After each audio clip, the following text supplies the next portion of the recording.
Você vai acompanhar agora as aulas preparatórias para o Enem. Essa é uma parceria da TV Assembleia com a Escola Legislativa. Mas antes, vamos conhecer o trabalho dessa escola, que oferece aulas para alunos da periferia da Grande João Pessoa e todo ano a prova de 70% a 80% dos alunos, com uma equipe formada pelos melhores professores da capital. Tiago é um dos alunos do ELEGES, a Escola do Legislativo, que surgiu com o objetivo de capacitar e qualificar os funcionários da Casa Epitácio Pessoa. A Escola do Legislativo está agregando muito minha formação como pessoa em si, além do como eles planejam as aulas em si, que é de qualidade, por cima, além de ser gratuito, que facilita todo mundo, uma parcela da população conseguir essa educação de qualidade, me formou como uma pessoa. Agora eu sei muito sobre ética e cidadania, como se comportar como cidadão e principalmente como exercer minha função de cidadão. A Escola do Legislativo surgiu como uma resposta à Constituição Federal, que no artigo 39, parágrafo 1º, diz que todo órgão de governo deve ter sua escola de treinamento ou seu núcleo de treinamento. Então, prioritariamente, a Escola do Legislativo surgiu para capacitar os talentos humanos da Casa de Epitácio Pessoa. Desde o início, havia uma necessidade de que a escola aproximasse o poder legislativo da sociedade civil. Então, sentimos essa necessidade de trazer a sociedade para a escola com o intuito de conhecer o funcionamento do poder legislativo. O ELEGES conta com uma ampla programação dentro da educação, para além da capacitação de servidores. Cursos de línguas com inclusão cultural, desenvolvimento da pesquisa científica e cursinhos preparatórios para Enem, que estão sendo desenvolvidos tanto presencialmente como também em parceria com a TV Assembleia, contando com alto índice de aprovação. Aqui a gente tem uma educação de excelência, aqui nós temos uma formação voltada para a cidadania, para a prática cidadã, e nós temos também altos índices de aprovação. Então, nada mais importante, para a formação desses jovens que estão aí em crescimento, pensando no futuro, sendo o futuro, do que uma educação de qualidade. Além disso, a ELEGES conta com um sistema educativo baseado em pilares, como explica a coordenadora. A formação e a capacitação, tanto dos servidores da Casa de Epitácio Pessoa, como do público externo, com vários cursos de extensão universitária e formação, a produção do conhecimento com o grupo de pesquisa. Hoje, esse grupo de pesquisa está contemplando mais de 30 pesquisadores no Brasil todo. Agora, em abril, lançamos o primeiro e-book, parte dessa pesquisa científica, e vem aí o segundo. E a educação para a cidadania em si. Os alunos do cursinho pré-vestibular têm aulas de ética e cidadania comigo, e combina com a visita à Casa de Epitácio Pessoa, onde eles vão ver minuciosamente o processo legislativo. A ELEGES, premiada em 2017 pela Associação Brasileira de Escolas do Legislativo, continua trabalhando para formar cidadãos e fortalecer o poder legislativo. E guys, prontos para mandar bem no inglês do Enem? Então fica com a gente que a aula já vai começar. Let's go! TV Assembleia, a Paraíba se enxerga aqui. Hello, I'm back again. So, how are you doing? Aqui é o professor Genaldo, professor de inglês. Estamos de volta para mais uma aula. Essa é a nossa quarta aula e hoje nós vamos continuar o nosso estudo, a nossa preparação para o Enem. Hoje vamos falar sobre o Simple Present, o presente simples. E aí a primeira coisa que você tem que entender é: para que é que nós usamos o presente simples? Para que é que nós utilizamos esse tempo verbal? Então, você precisa entender que esse tempo verbal, o simple present, você usa quando você está falando sobre verdades universais ou ações rotineiras, ou seja, coisas que acontecem no nosso dia a dia, certo? Então, o simple present você usa para isso. Quando você está falando sobre verdades universais, então, por exemplo, o sol se levanta, isso é uma verdade universal, se levanta no Brasil, o sol nasce no Brasil, na China, no Japão, na África, onde tiver gente, então o sol vai nascer. Mesmo que as pessoas não estejam vendo, mas ele está lá. Então, isso é uma verdade universal. E ações rotineiras, ou seja, aquelas ações que todos nós realizamos no nosso dia a dia. Então, por exemplo, eu acordo, você almoça, ela estuda, ele joga futebol e assim por diante. São ações rotineiras, coisas que todos nós fazemos no nosso dia a dia. Para conjugar um verbo em inglês, no Simple Present, é muito simples, muito fácil. Existem algumas regrinhas. Primeiro, eu quero lembrar a vocês aqui os pronomes pessoais. Eu já falei sobre eles, né? Sobre os pronomes pessoais. I, you, he, she, it, we, you e they. I é a primeira pessoa do singular. Significa eu. Lembra que você sempre tem que escrever com letra maiúscula.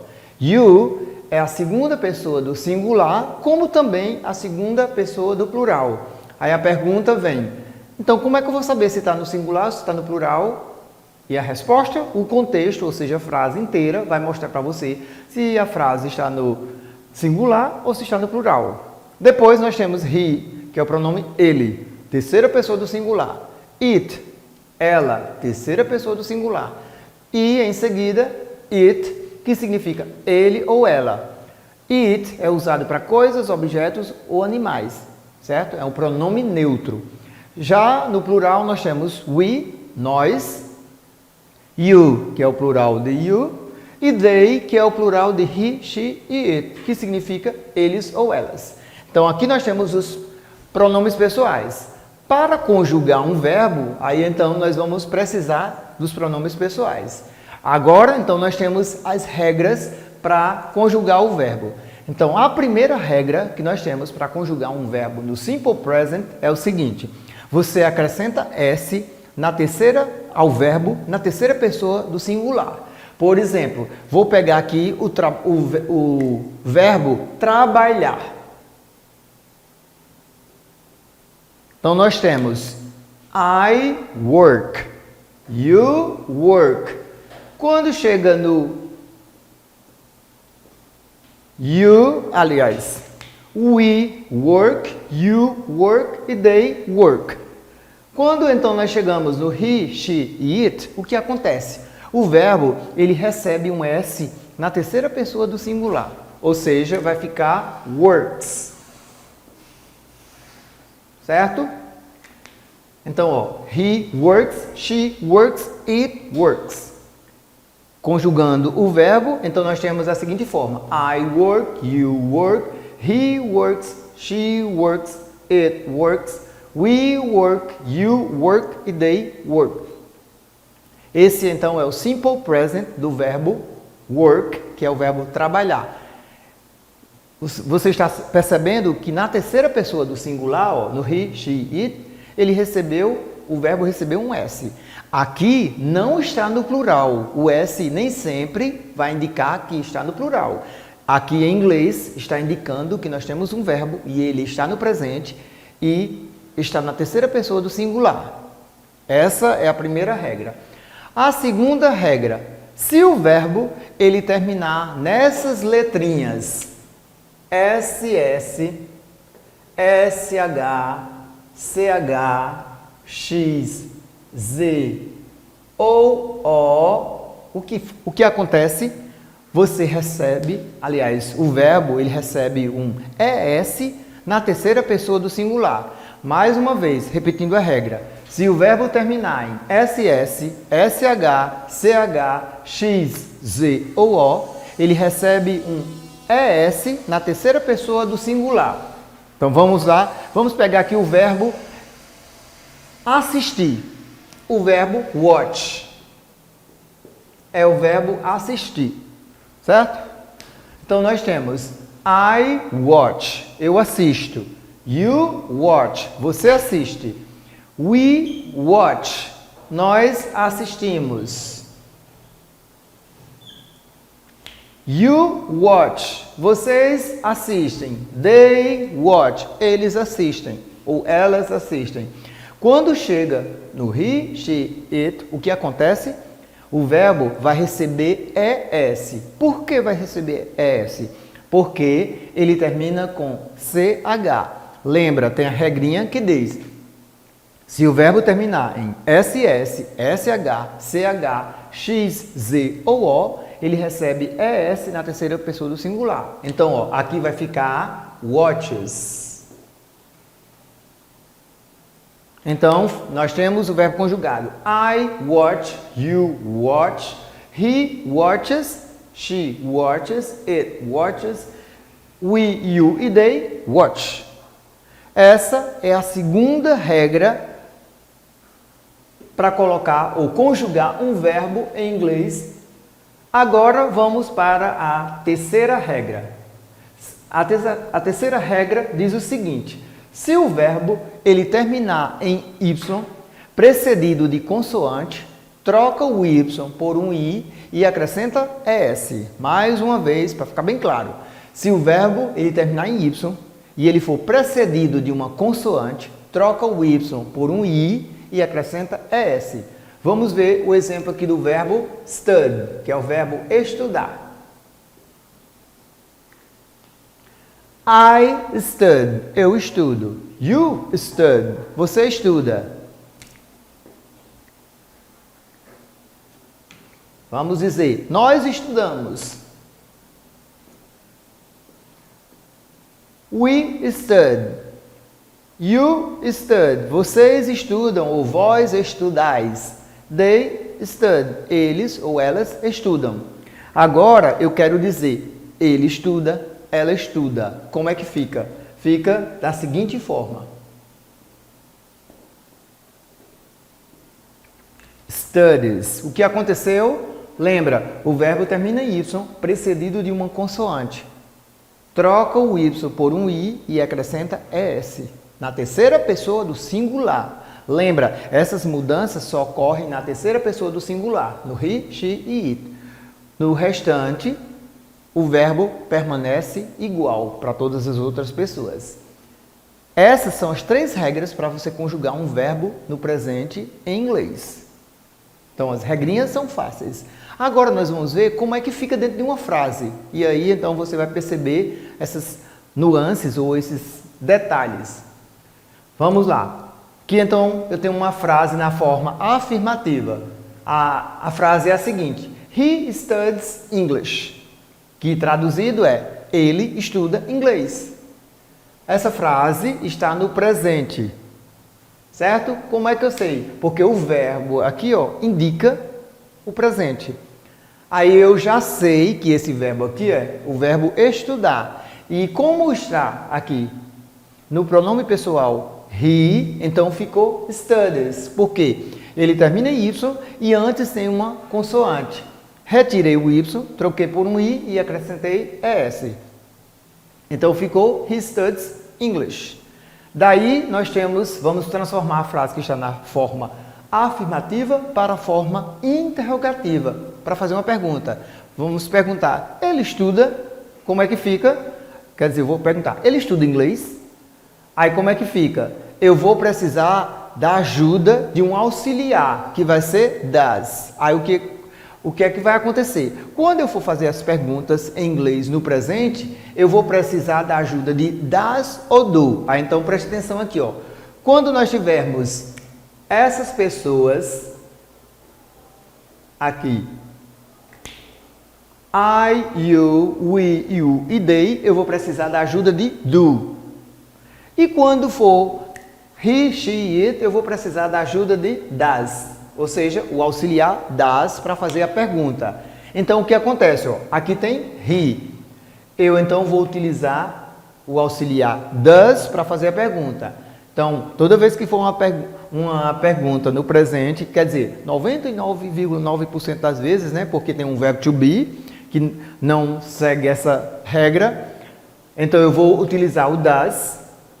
O pronome pessoal eu vou repetir, e se fosse o nome de uma pessoa, repetia o nome da pessoa. Por exemplo, John. John studies English. John estuda inglês. Aí eu ia repetir aqui John.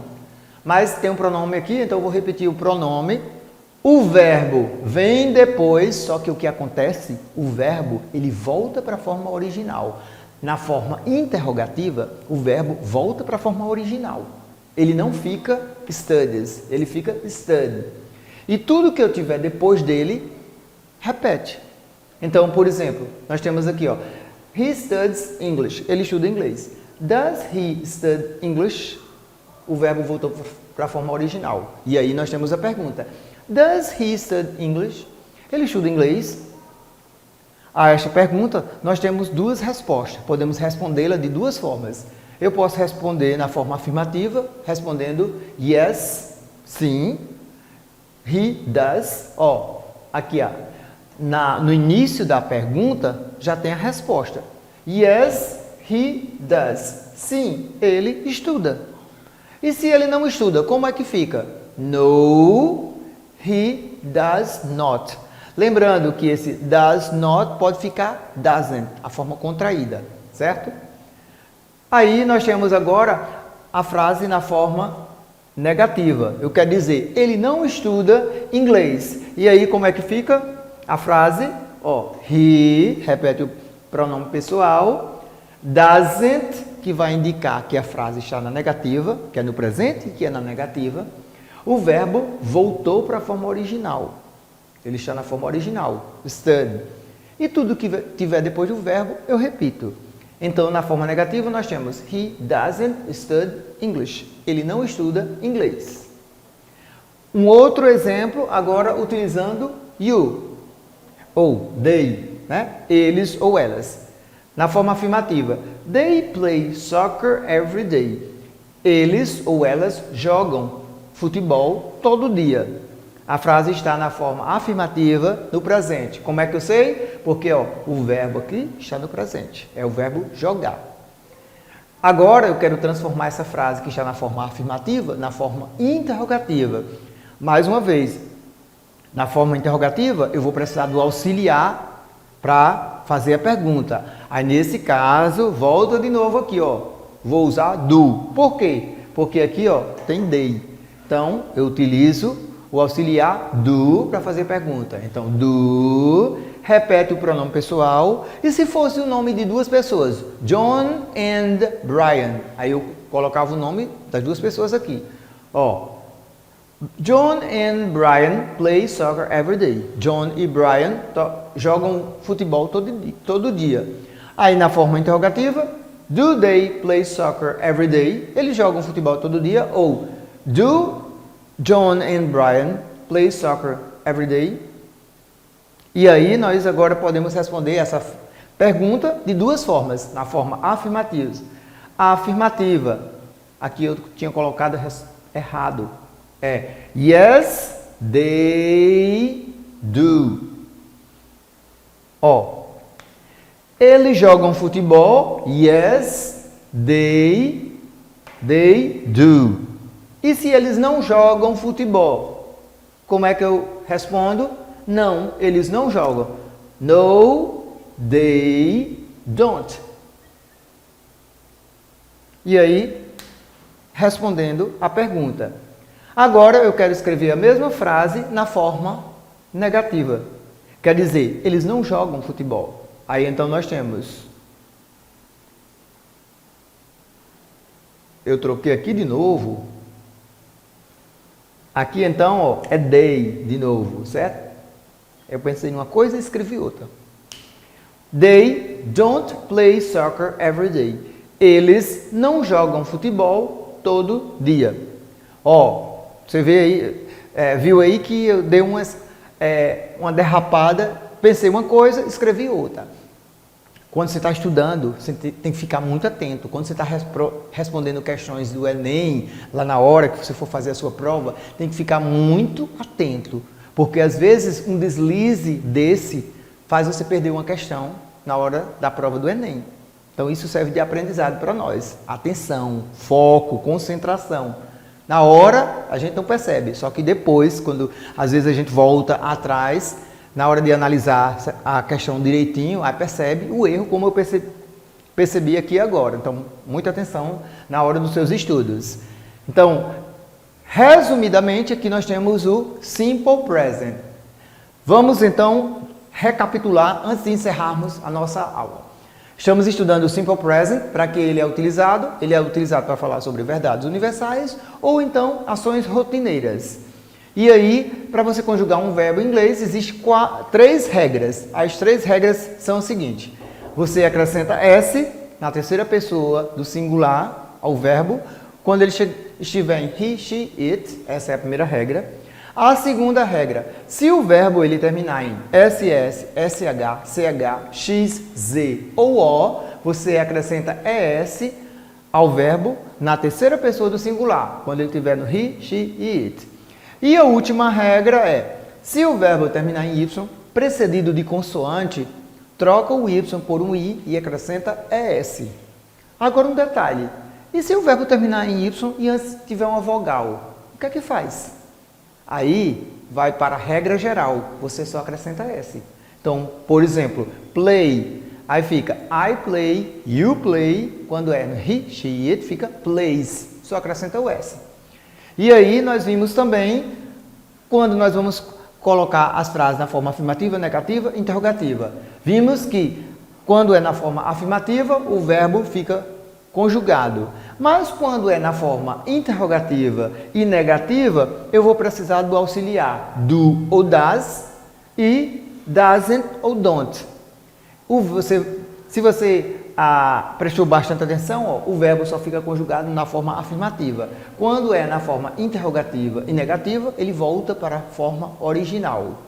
Ok? Espero que você possa ter prestado bastante atenção. Qualquer dúvida, pode nos enviar a sua dúvida e dar uma revisada, uma estudada. Qualquer coisa, estamos aí para lhe ajudar. Bons estudos e até a próxima aula. Tchau!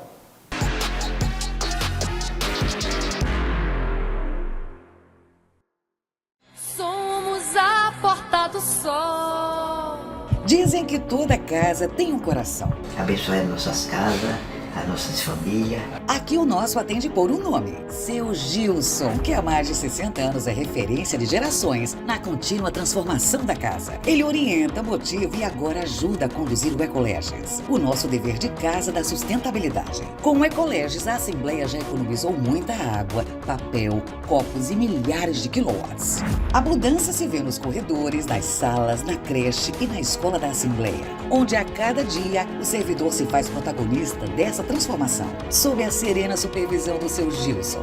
Por função, ele abre as portas da Casa do Povo. Por vocação, ele abre caminhos para uma Assembleia mais humana. Seu Gilson atravessou gerações e antecipa um futuro mais sustentável. Cuidar da natureza é cuidar da vida, meu jovem.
A Assembleia Legislativa mantém em sua escola um cursinho preparatório para o vestibular.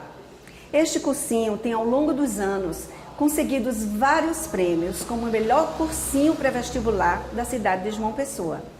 Agora, nós vamos oferecer esse cursinho através da TV Assembleia. de segunda a sexta-feira, em 3 horários, manhã, tarde e noite.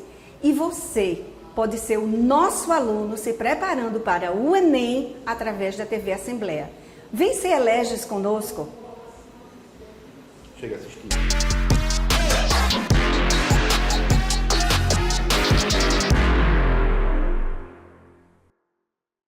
E aí, galera, preparados para entender as leis da física sem complicação? Então se liga que a aula já vem aí.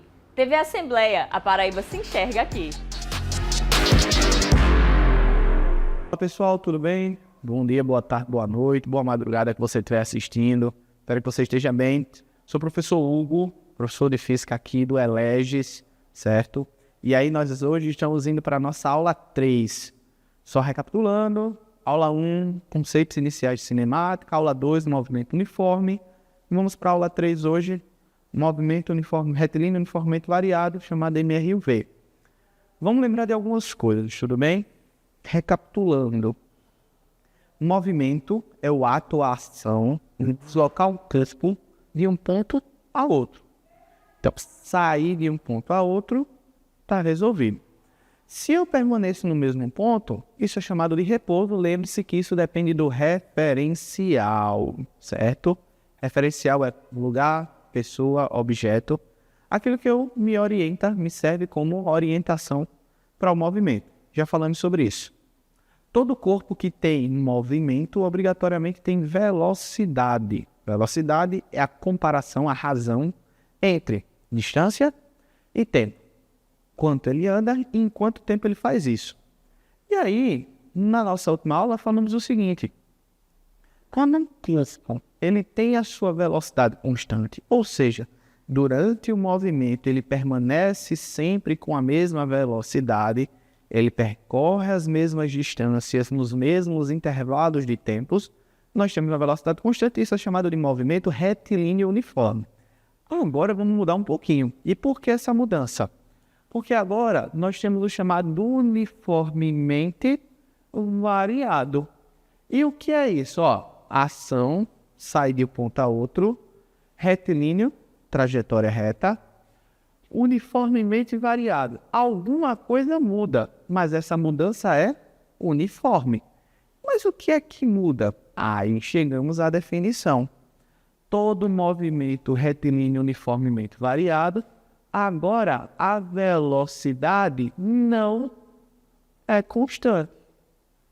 Então, se ela não é constante, o que é que acontece com essa velocidade? Ora, ela aumenta, ora, ela diminui. E partindo disso, chegamos na primeira grandeza relacionada a esse movimento que, se não o mais importante, um dos mais importantes que nós temos, que é a aceleração escalar média. Acelerar significa mudar a velocidade, certo? Escalar, porque eu estou só olhando apenas um número e não para onde esse objeto vai, esse corpo, esse móvel. E média, porque durante um movimento pode acontecer inúmeras acelerações pequenas, curtas, para mais ou para menos. Mas eu estou considerando que uma que leva o começo e o fim, e não as variações durante o movimento. Então, só começo e só fim, beleza?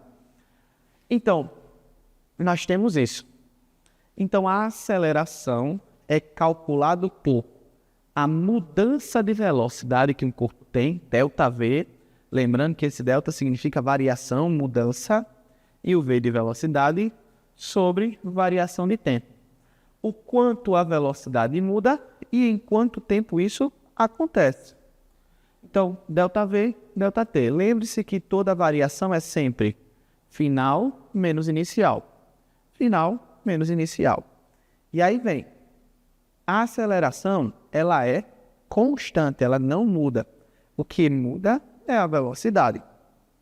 Essa velocidade, ela pode ir para mais ou ela pode ir para menos. Se a velocidade aumenta com o passar do tempo, nós afirmamos que a aceleração é positiva e nós chamamos isso de movimento acelerado. Quando a velocidade diminui em função do tempo, nós chamamos isso de aceleração negativa ou movimento retardado. Veja aqui, um detalhe importante. No nosso dia a dia, acelerar significa aumentar a velocidade, mas aceleração significa mudança de velocidade, para mais ou para menos. Então, por conta disso, algumas questões, livros, alguma literatura, pode afirmar que a gente tem uma aceleração negativa e uma aceleração positiva. Mas no comum, no dia a dia, a gente usa desaceleração ou freagem, e a velocidade diminuir. Mas o correto seria aceleração negativa ou movimento retardado, ok? Tá, então partindo disso, a gente tem o seguinte. Se a aceleração muda a velocidade, a gente viu na aula passada que a velocidade muda a distância, a mudança de distância no tempo. Então, todo corpo que muda a velocidade, obrigatoriamente muda a distância. Logo, chegamos numa análise bem bonitinha, que é, se um corpo tem aceleração, ele muda a velocidade. E se ele muda a velocidade, ele muda a distância percorrida por esse corpo durante esse movimento. Então, a aceleração é responsável por mudar a velocidade e responsável por mudar o deslocamento, a distância, tudo bem? O espaço, como seria o nome correto. Logo, chegamos na parte mais importante. Vamos fazer uma dedução lógica aqui, bem rapidinho, para você entender. Imagine que aqui é meu ponto de partida, tudo bem? E eu estou em repouso, velocidade igual a 0. E eu estou com uma aceleração, e aí é importante a gente falar, a aceleração é medida em metros por segundo ao quadrado. E por que isso? Porque quando é só metros por segundo, nós temos velocidade. Metros por segundo ao quadrado, a aceleração. Então, tem essa diferençazinha aí. Vamos voltar à dedução lógica. Eu estou com 1 metro por segundo ao quadrado. O que é que isso significa? Que a cada 1 segundo, minha velocidade aumenta 1 metro por segundo, uma unidade. Então, se passou 1 segundo e eu estava no 0, em repouso, minha velocidade foi para 1. O que é a velocidade de 1 metro por segundo? Quer dizer que em 1 segundo eu andei 1 metro. Então, minha velocidade é de 1 metro por segundo e a distância que eu já andei foi de 1 metro. Se eu agora dou mais um passo, ou ando mais 1 segundo, eu agora estou com uma nova velocidade, que é de 2 metros por segundo. Lembra? Aceleração, aumento em relação a 1 segundo. Então, agora eu já estou com 2 metros por segundo. E isso faz com que a distância que eu andei foi de 2 metros. Só que eu andei 1 metro do primeiro segundo e 2 metros do segundo segundo. Então, eu já andei 3 metros. Passou mais 1 segundo, minha velocidade aumenta 1 unidade. Vai para 3 metros por segundo. E a distância que eu andei agora foi de quanto? 3 metros do último ponto. Então, eu tenho 1 metro do primeiro, 2 metros do segundo, 3 metros do terceiro. Então, eu já andei 6 metros. Então, se eu fizer isso agora e der uma continuidade para 4, 5, 6, 7, 8, 9, 10 segundos, N segundos, T segundos, o que é que eu chego? Você conseguiu perceber que, enquanto a velocidade aumenta de pouquinho em pouquinho, a distância vai aumentando de pouquinho para muito. Ela vai aumentando progressivamente. 2, 3, 4, 5. E isso porque eu estou colocando a 1 metro por segundo. Mas imagina se fosse 2. 2, 4, 6, 8, 10, 12 e assim vai. Logo, chegamos numa relação fundamental. E qual é essa relação fundamental? É o que nós chamamos de funções horárias. Veja aqui, ó. Função é uma lei de associação entre dois conjuntos numéricos. E o que é o termo horário? É que depende do tempo. Então, depende do tempo para fazer o quê? Uma relação de velocidade e uma relação de distância. Então, vamos entender aqui como funciona. O que é uma função horária da velocidade? é uma relação entre dois conjuntos, onde um dos termos é o tempo e o outro é a velocidade. E aí a gente tem essa fórmula bonitinha, V igual a V0 mais AT. O que são esses termos? Essa fórmula, ela vem diretamente desta aqui. É uma linearização. O que é isso? Eu tirar da forma de divisão e colocar ela como uma forma equacionada, ou no caso aqui funcional, uma função. Então, ó, a velocidade final de um corpo depende da velocidade inicial mais a aceleração vezes o tempo. Então, eu tenho essa relação bem organizada para vocês. V igual a V0 mais AT. Então, velocidade final, velocidade inicial, aceleração e tempo. Olha o que a gente falou. É um tempo da qual eu vou definir a velocidade, ou o contrário, uma velocidade da qual eu vou definir a partir do tempo. Mas veja que para poder fazer isso, eu tenho que saber duas coisas. Qual é a velocidade que ele começa, que no nosso exemplo foi em repouso, velocidade 0, e qual é a aceleração, que no nosso caso foi de 1 metro por segundo. Então a gente tem essa relação bonitinha. V igual a V0 mais AT. Por ser uma função, nós podemos representar isso por um gráfico. E isso aqui é um gráfico de primeiro grau. Na matemática, uma função de primeiro grau é uma função cuja é uma linha reta inclinada, subindo ou descendo, que é o assunto da nossa próxima aula. Beleza? Então vamos deixar aqui por alto. Na internet você acha algumas frases decorativas, certo? Para memorizar e tal. E acho justo em alguns momentos. Mas é aquela história. Se você mudar um dos termos, a frase já não vale. E nem sempre ela vem bonitinha, se expressa pra gente. Então o que a gente precisa saber é: final depende da inicial, da aceleração e do tempo. Legal? Aí vem a segunda parte, que é a mesma ideia, só que agora com o espaço, a distância. Então, se eu preciso saber da distância, o que é que a gente faz? Ó, vem para essa fórmula bonitinha. S igual a S0 mais V0 vezes T mais A vezes T ao quadrado sobre 2, chamado função horária do espaço. O que é que ela relaciona? A distância com o tempo. Mas olha que interessante, a gente conversou agora há pouco. Essa relação, ela não é uma relação de pouquinho em pouquinho como essa aqui. É a relação de pouquinho para muito, né? Ela vai crescendo porque ela é uma função quadrática, ela é uma função de segundo grau. Então a gente tem aqui uma função de segundo grau. Então, se é uma função de segundo grau, certo? Se é uma função de segundo grau, a gente agora tem que o gráfico dessa belezinha é uma curva parabólica, uma função parabólica com concavidade para baixo ou concavidade para cima. Próxima aula a gente conversa. Mas o que eu tenho, ó, espaço inicial, eu preciso saber onde eu começo. Preciso saber qual velocidade eu começo, qual é a aceleração do movimento e quanto tempo isso vai durar.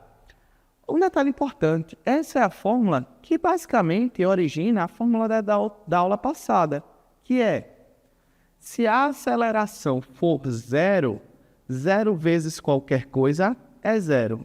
E 0 dividido por qualquer coisa também é 0. Então eu sumo com essa região e sobra justamente o quê? S igual a S0 mais VT, que é a função horária do espaço lá do movimento uniforme que nós vimos na última aula, do sorvete, né, que alguns chamam. Mas aí onde é que está? Nós temos uma função horária para a velocidade, ou seja, o tempo depende da velocidade. Nós temos uma função horária do espaço, o tempo depende da distância, ou a distância depende do tempo. Mas nós temos uma equação chamada de equação de Torricelli. E o que é essa equação de Torricelli? Certo? É basicamente o seguinte, ó, eu até brinco. O cara teve uma ideia de dizer assim, e se a gente juntar as duas? Basicamente é isso, né? Parafraseando. Mas por que juntar as duas? Porque ele percebeu o seguinte: a velocidade depende do tempo. E para o mesmo tempo, para o mesmo movimento, a distância também depende do tempo. Então, indiretamente, a distância e a velocidade se conectam em função do tempo. Então, espaço depende do tempo e o tempo muda a velocidade. Então, o espaço depende da velocidade e a velocidade depende do espaço, da distância. Então, o que ele fez? Ele fez um argumento matemático, um artifício matemático, perdão, do quê? Ele pegou o tempo nessa primeira equação aqui e o restante dos valores ele isolou do outro lado. E onde tinha t nesta equação aqui, ele substituiu pelo que estava isolado, fez algumas continhas matemáticas e chegamos nessa belezura chamada de equação de Torricelli, né, do evangelista Torricelli. Qual é a principal, antes de falar a fórmula, qual é a principal característica dessa fórmula ou dessa ideia? É que ela é uma fórmula atemporal. O que é que isso significa? É uma fórmula que não depende do tempo, porque a gente já suprimiu na junção das duas fórmulas, das duas funções. Então a gente tem uma equação de Torricelli. E aí vamos lá, por que equação? Na matemática, falando de maneira bem simplória, até de maneira grosseira, uma função ela tem várias respostas. Para cada x eu tenho um y diferente. Mas na equação eu só tenho uma única resposta. Para essa velocidade eu só posso ter esta distância. Ou para essa distância eu só posso ter essa velocidade. Então a gente tem v ao quadrado igual a v0 ao quadrado mais 2 vezes a vezes ΔS. Velocidade final, velocidade inicial, aceleração e distância, certo? Só um detalhe importante, eu comentei com vocês agora há pouco que a aceleração poderia ser positiva ou negativa. Então essas fórmulas podem ser A positivo ou A negativo, menos AT aqui, menos AT e menos AT, certo? Isso vai depender do quê? Do que a questão está falando. Lembre-se, para a aceleração ser positiva, o corpo aumenta a velocidade. E para ser negativa, ele diminui a velocidade. Tranquilo até aí? Todo mundo entendeu? Então, daqui a pouco a gente vai fazer alguns exercícios e a gente retoma, né, a nossa ideia aí, beleza? Até mais!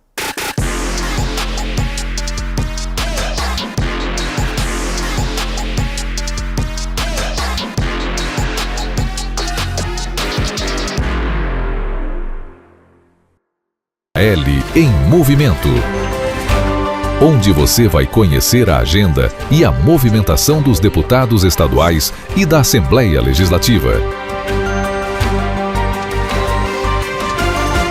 A segurança pública é um dever do Estado e responsabilidade de todos os cidadãos.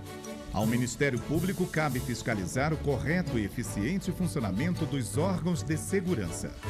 Ao cidadão, cabe denunciar situações que colocam em risco a cidadania. Procure o Ministério Público no seu estado. Ministério Público Federal. Somos os verdadeiros ambientalistas. A COP30 nos mostra a urgência de salvar o planeta. A Assembleia Legislativa também se alinha aos Objetivos do Desenvolvimento Sustentável da ONU. Criou o projeto Paraíba Sustentável com a plataforma ODS-PB, que monitora 148 indicadores em todos os municípios do estado, oferecendo dados para a formulação de políticas públicas e avaliação da situação dos ODS em cada cidade. Os que se destacam recebem o selo de município sustentável. A Assembleia também promove oficinas socioambientais, estimula cooperativas e projetos de reciclagem. Com união, dedicação e engajamento social, alimentamos o sonho de transformar a realidade. E nós não desistimos nunca. A Assembleia Legislativa da Paraíba transformando presente e futuro.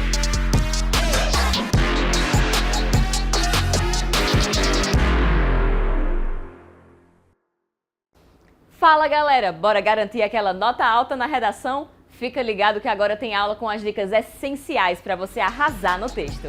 TV Assembleia, a Paraíba se enxerga aqui.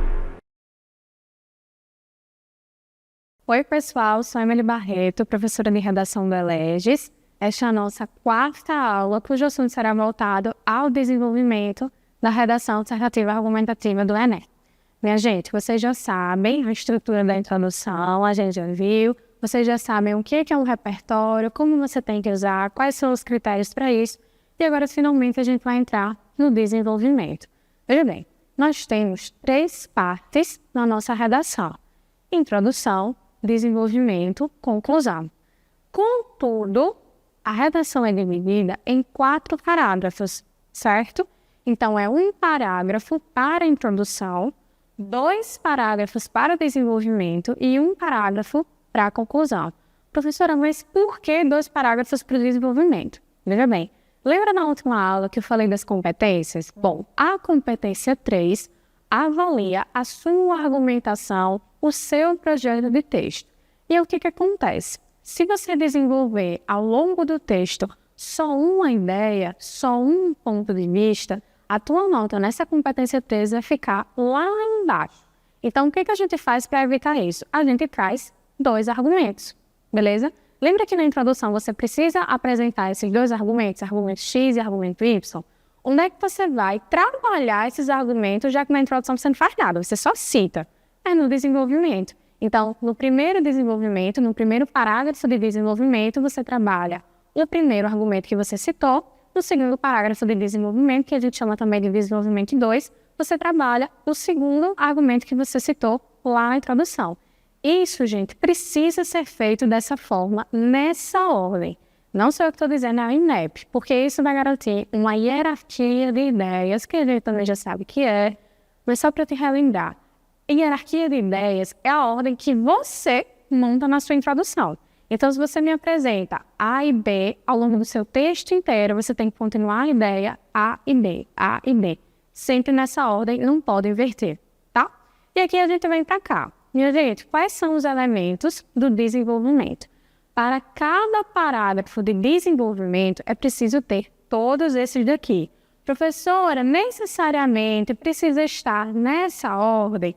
Não, minha gente, você pode, por exemplo, colocar uma parte dos desdobramentos já depois do tópico frasal, você pode colocar o repertório um pouquinho abaixo, quase, não é do lado do fechamento, mas quase já nesse momento. Eu gosto dessa estrutura porque ela é a mais fácil, é a mais tranquila. Vejam bem, o meu bordão é: o simples, bem feito, funciona, tá?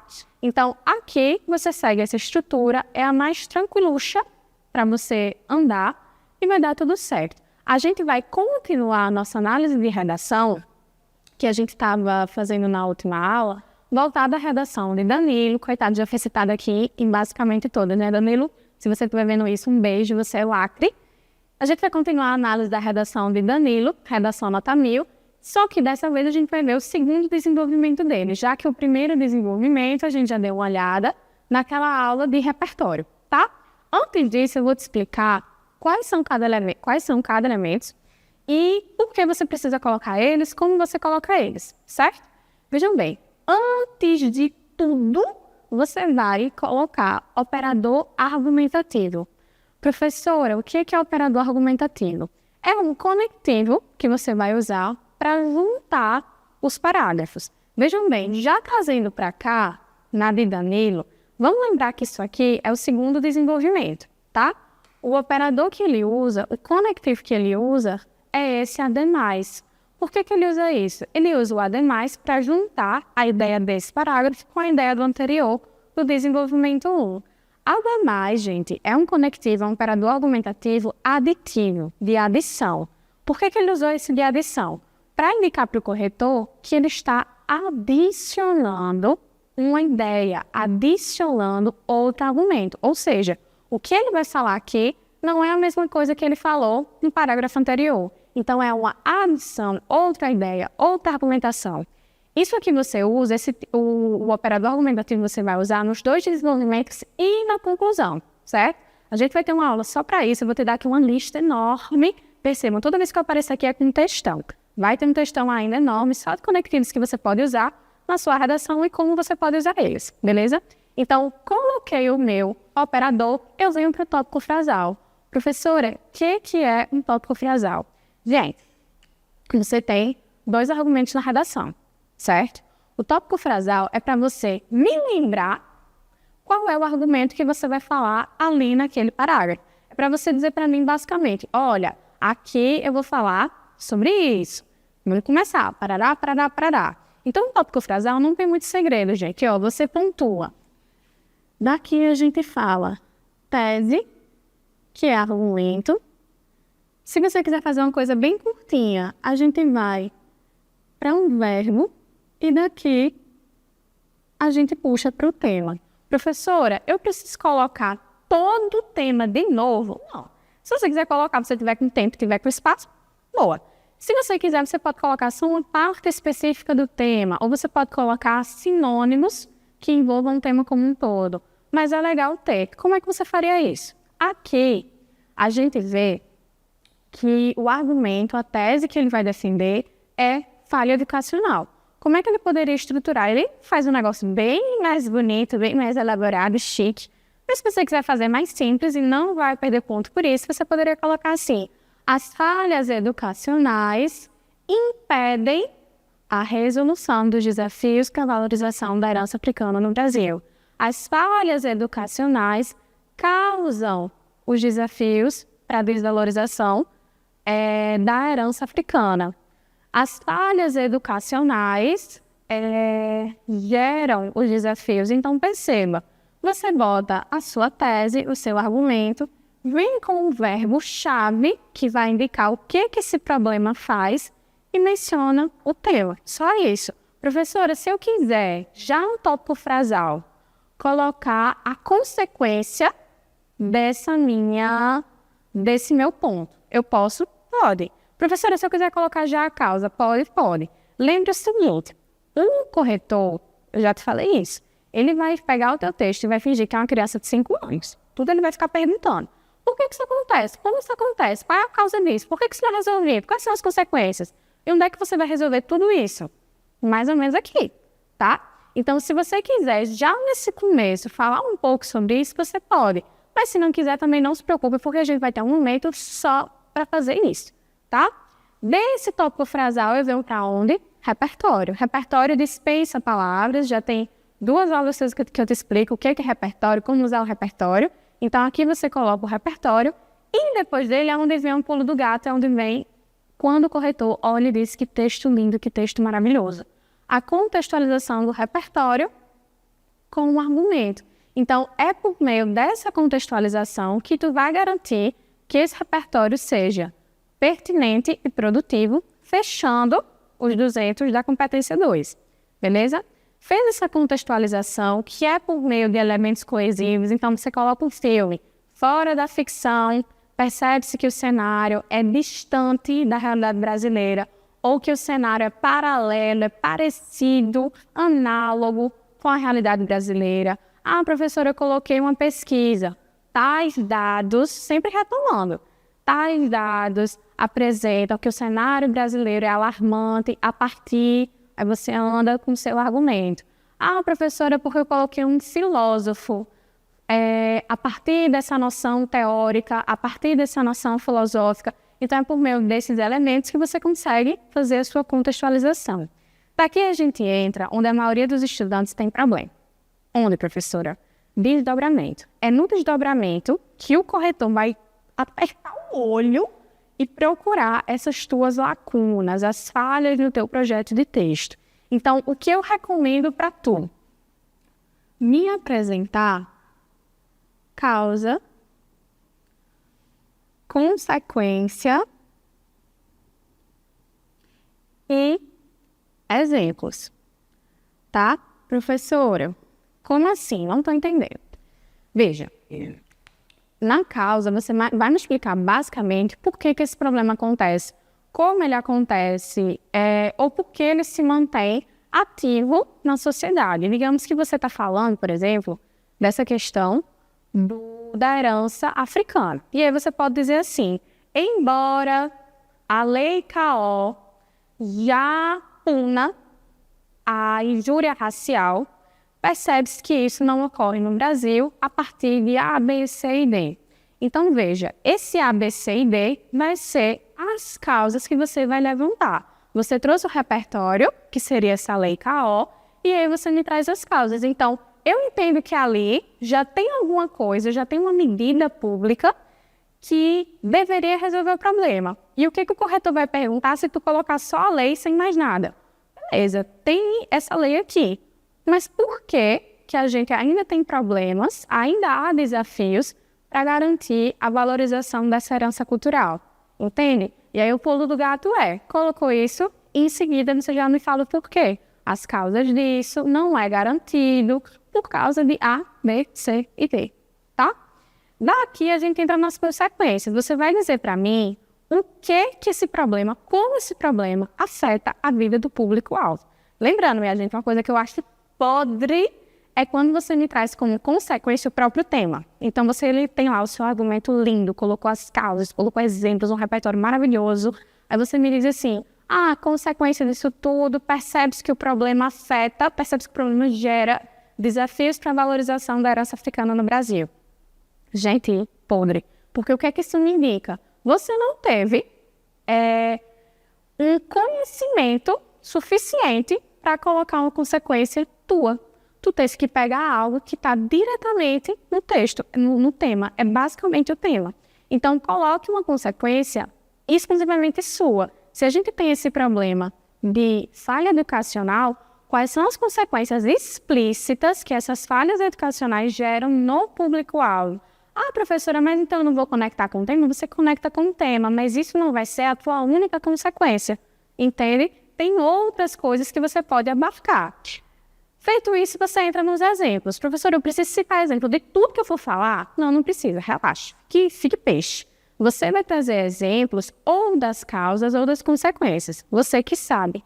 Ah, professora, mas eu sou ótima em português. Eu sou muito bom em sociologia. Eu sei de todos os problemas sociais que existem no Brasil.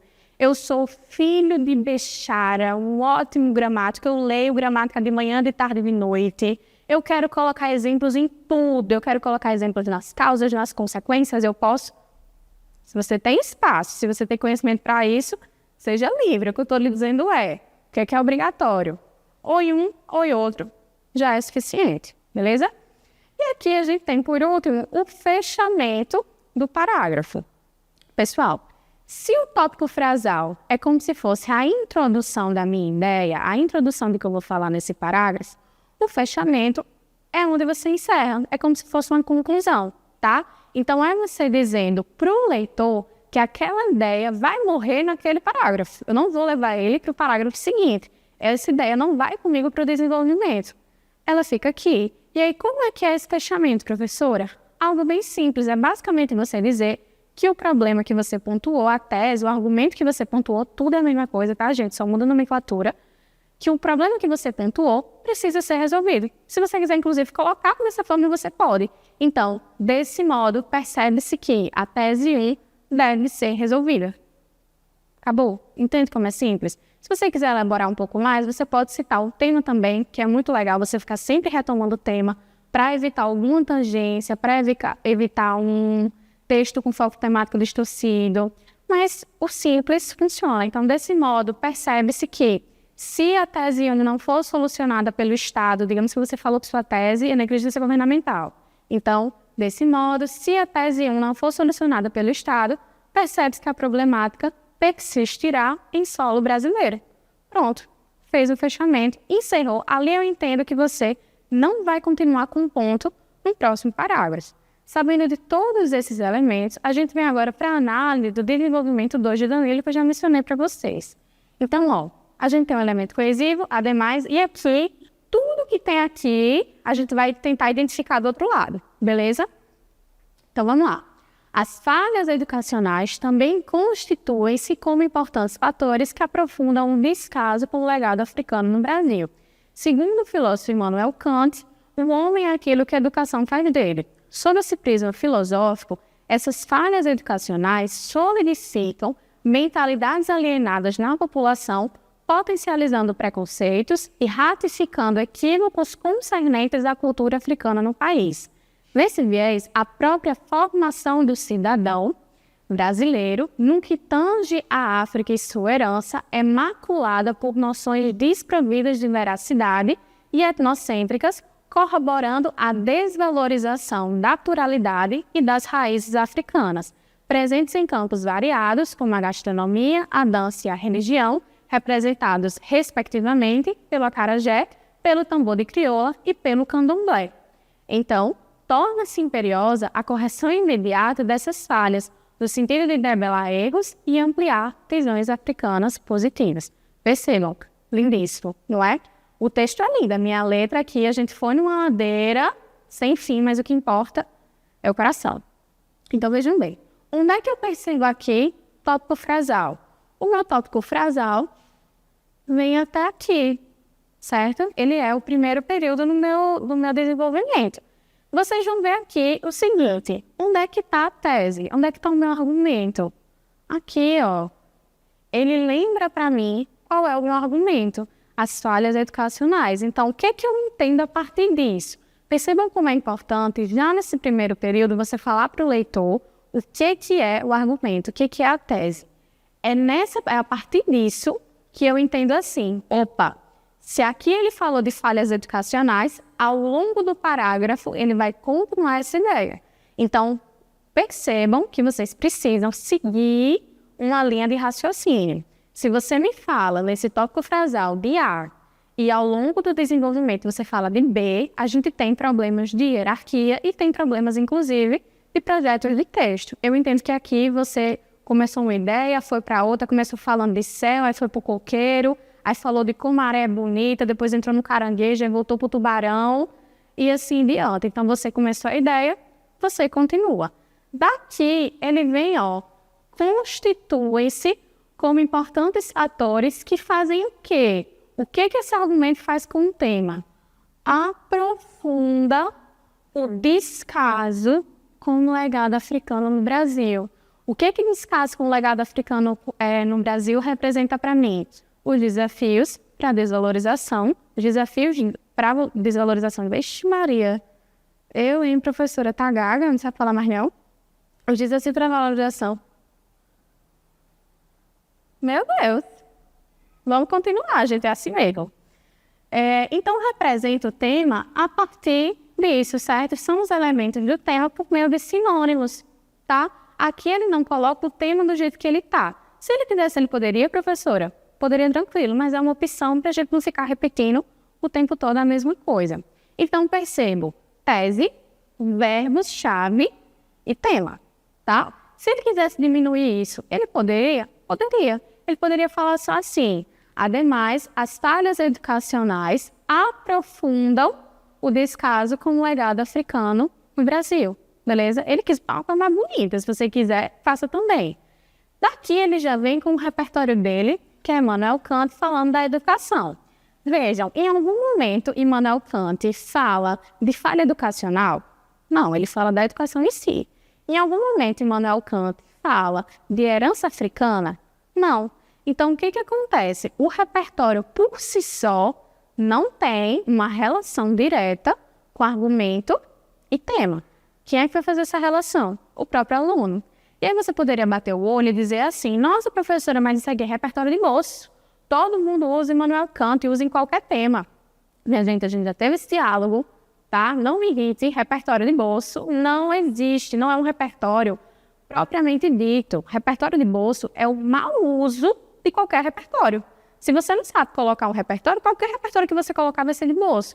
Aqui, ele usa um repertório que é bem batido, vamos concordar, mas ele consegue contextualizar com a ideia dele. Então, ele faz assim, sob esse prisma filosófico.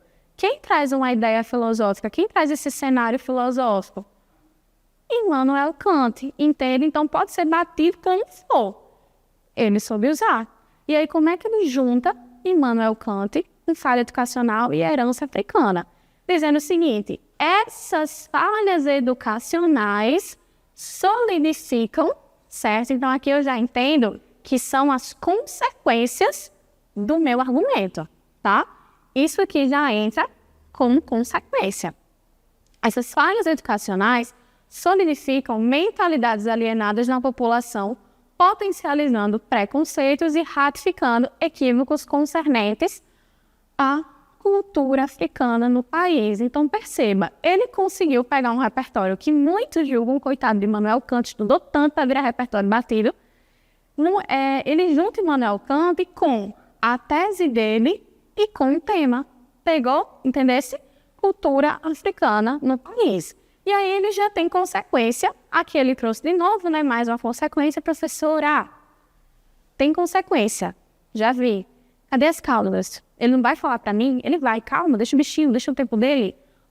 Nesse viés, a própria formação do cidadão brasileiro, no que tange a África e sua herança, é maculada por noções desprovidas de veracidade e etnocêntricas. Isso aqui, minha gente, tudo isso, esse trecho que a gente acabou de ver, é a causa. Então, ele diz para mim o quê? Olha, a gente tem as falhas educacionais, mas por que elas acontecem? Porque a mentalidade em si do cidadão brasileiro já é problemática. Ela já vem com esses preconceitos, ela já vem com esses estigmas, certo? Se ele quisesse aqui trazer um exemplo para essa causa, o que ele poderia dizer? Poderia dizer, por exemplo, que tais problemas acontecem dentro, inclusive, do âmbito familiar e somente após isso é levado para a escola, para a instituição educacional. Ele quis exemplificar as causas? Não. Aqui ele vai trazer outra consequência, tá? A partir desse corroborando, a gente tem consequência de novo, e aí a gente vai trazer exemplos da consequência. Professora, ele bota muita coisa aqui. Ele botou consequência 2 vezes. Eu preciso fazer isso? Não.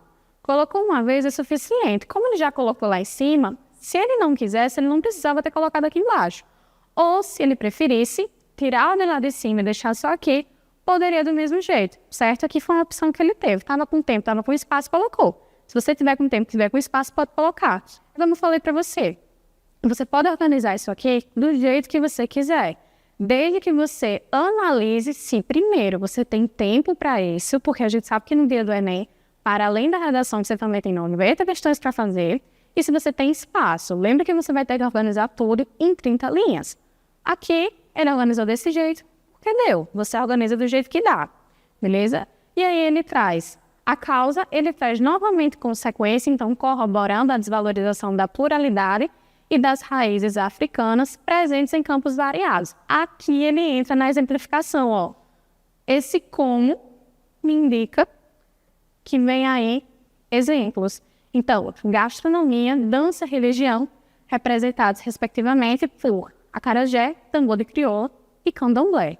Professora, se ele quisesse ter parado aqui em religião, sem botar esse restinho do período, tá errado, ia ficar faltando alguma coisa? Não, porque isso aqui já é suficiente para exemplificação. Perceba, não precisa de muito. Se ele quisesse ter falado só gastronomia, dança, religião, já era suficiente, como eu falei. Tá com tempo, tá com espaço, bota um pouquinho a mais se tu sabe, se tu organizou, se tu se preparou para isso lá no teu projeto de texto, pode colocar tranquilo. Aqui, o queridos, tempo, espaço, acarajé, tambor de crioula, candomblé também, fazendo referência a isso aqui de cima. Beleza, professor, ele trouxe causa, trouxe consequência, trouxe exemplo. Ele já trouxe a contextualização do repertório, ele trouxe o repertório em si, já viu o tópico frasal, falta mais alguma coisa? Não. Tudo que ele tinha que trazer, ele trouxe. Tudo que ele tinha que falar, ele falou. O que a gente faz agora? Acabou, fecha, você não se prolonga mais com isso. E aí ele traz o períodozinho de fechamento dele. Então, torna-se imperiosa, necessária, prescindível a correção imediata dessas falhas. Olha aqui, que falhas são essas? A tese dele, tá? Que são as falhas educacionais, no sentido de debelar e ampliar visões africanas positivas. Isso aqui é o quê? É o tema, certo? Valorização da herança africana no Brasil. Então, aqui percebam, é um desenvolvimento tranquilo, é um desenvolvimento bem feito, simples. Aqui ele não traz nada de outro mundo, ele diz basicamente que a gente tem um problema educacional, explica o porquê, traz as consequências, exemplos e fecha, tá? E todos os elementos que a gente pontua ali tem aqui também. Você percebe que a estrutura disso aqui que ele fez, estrutura nota 1000, tá? Segue a estrutura daqui, por isso que eu disse, é uma estrutura simples que funciona. Ah, professora, mas eu vi em algum canto que algum desdobramento desse pode vir em cima do repertório. Se você conseguir fazer bem feito, pode fazer também. Essa aqui é mais tranquila de fazer, aqui eu recomendo. Então, atividade de casa. Vá fazer uma redação, se quiser fazer a redação, inclusive, desse tema de 2024, e depois corrija ela como se você fosse corretor. Finja que você tem 5 anos e vá procurando. Por que isso acontece? Como isso acontece? Quais são as consequências? Vá dando check, tópico frasal, do T, repertório, do T, contextualização. Beleza. Vá dando check no seu texto para ver se tudo está lá direitinho e evitar quaisquer lacunas. Gente, essa foi a nossa 4ª aula. Espero que vocês tenham gostado e um beijo. Até a próxima.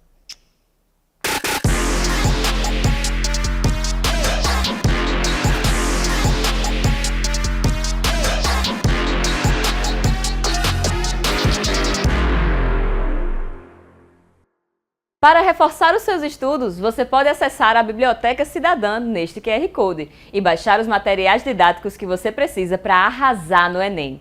E se você perdeu alguma aula, fica tranquilo, tem reprise às 5 da tarde e às 10 da noite. Fique por dentro de todas as informações seguindo a gente no Instagram, @tvassembleia.pb. TV Assembleia, a Paraíba se enxerga aqui.